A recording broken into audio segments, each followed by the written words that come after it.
I was a huge Cyndi Lauper fan at the time, so it worked very well for me. As a matter of fact, Cindy started kind of visiting the set while we were still shooting the movie. As a matter of fact, I remember the day that she first showed up to the set. She pulls up in a taxi. I thought, that's interesting. Why would Cyndi Lauper be using a taxi? But it's because she's like, New York girl, tough little New York girl. I use taxis. But, we didn't know at the time. And she comes pulling up to the set in a taxi, and we thought, why is Cyndi Lauper here, and why is she in a taxi? Very weird. And they, of course, didn't explain anything. And then Dick said, well, she's thinking about doing a song for the movie. Oh, okay, Goonies, Cyndi Lauper, weird, but okay, going with you on it, And then when we got to Hawaii, actually, was the first time that he premiered the song for us.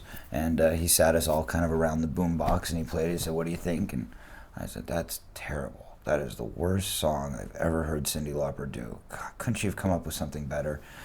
Number one. So you really didn't like it? No, I really didn't like it. Actually, a bunch of us did. There was a couple of us that were kind of like, everybody was like, wow, it's really cool that Cyndi Lauper did a song. But couldn't you have done something a little better?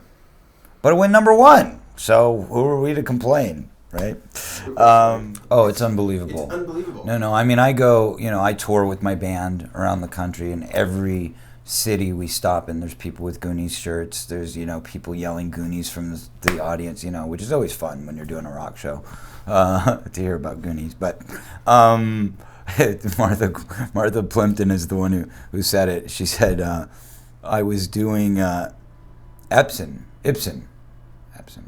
I was doing Ibsen in the park, and somebody yells out, Goonies, which is always very redeeming and rewarding as an actor of serious theater. In any event, so it is interesting the reach, and as a matter of fact, I'm traveling to Europe for a second time to do this kind of big collector's show out there, which I rarely do these things. This is the second one I've done outside of the U.S., and this one is about 500,000 people come through the doors of this thing. It's just gigantic. And the last time I did it, it was myself, Sean Astin, and Robert Davi. And it's just, it's mind-blowing. There's people from every country. I had, a 90-year-old guy who drove all the way from Ireland to be there and get his Goonies poster signed. Go figure. The whole thing about that was I was actually the only one who missed out on the experience. I don't know if you've even heard that story or not, but I'm surprised Dick didn't tell you, because he loves to tell that story. Where's Mouth? Where's Mouth? You'll see it if you watch the tapes.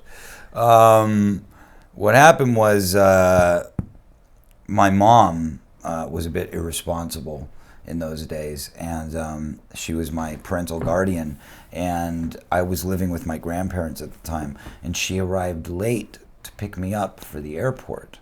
So when I got to the plane, it was quite dramatic for a child. I got to the airport, and we were all excited about this trip to Hawaii, and we go up to the gate, and as we get up to the ticket counter at the front, I hear, Corey Feldman, please meet your party at, American Airlines, blah, blah, blah, blah, blah, blah. Like, what are you doing? I've never even, really been in an airport by myself, you know what I mean? And my mom's kind of waiting at the ticket counter, and I'm running around through the airport, trying to find them, trying to figure out what these computer signs mean and where the gates are and all this kind of stuff, and looking on monitors and looking on boards and trying to figure it out. And they keep repeating it over and over and over. Corey, please meet your party. Corey, time I finally get there, literally, it's like a movie. I come running up, and I see the plane just pulling out of the gate, and I'm watching through the window. I'm like,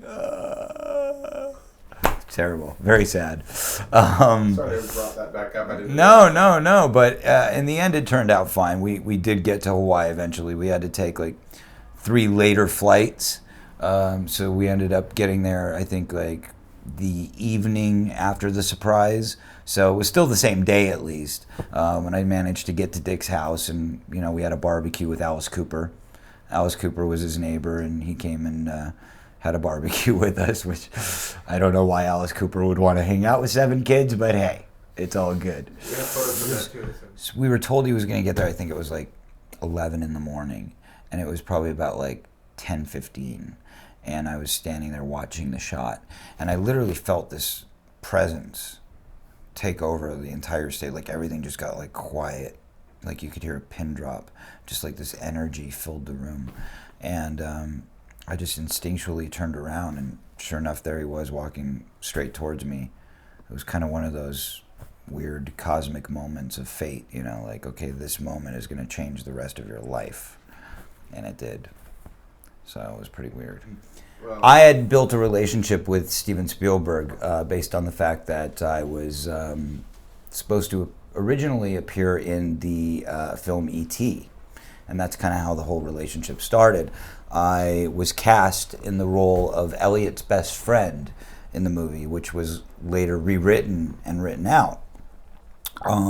So at the time, you know, I guess you would say Steven and I started some sort of courtship, if you will, to where I was hanging out with him on the sets of Poltergeist, and he had a couple different stages that he would move between, and he was kind of giving me the tour, if you will, and showing me how things worked, and you know, what the experience was like working with him and things like that, kind of prepping and building for our relationship of me being in E.T. And then when the script went through a major rewrite, I was obviously heartbroken to no longer be a part of that film, and he felt very badly about it, and he made a commitment to me, which is that you'll be in my next film. The next film ended up being Gremlins. So he called me up and said, we're doing Gremlins, and I'd like you to meet the director, Joe Dante. I did. Joe and I hit it off well, great, you know, whatever. We did another picture together after that.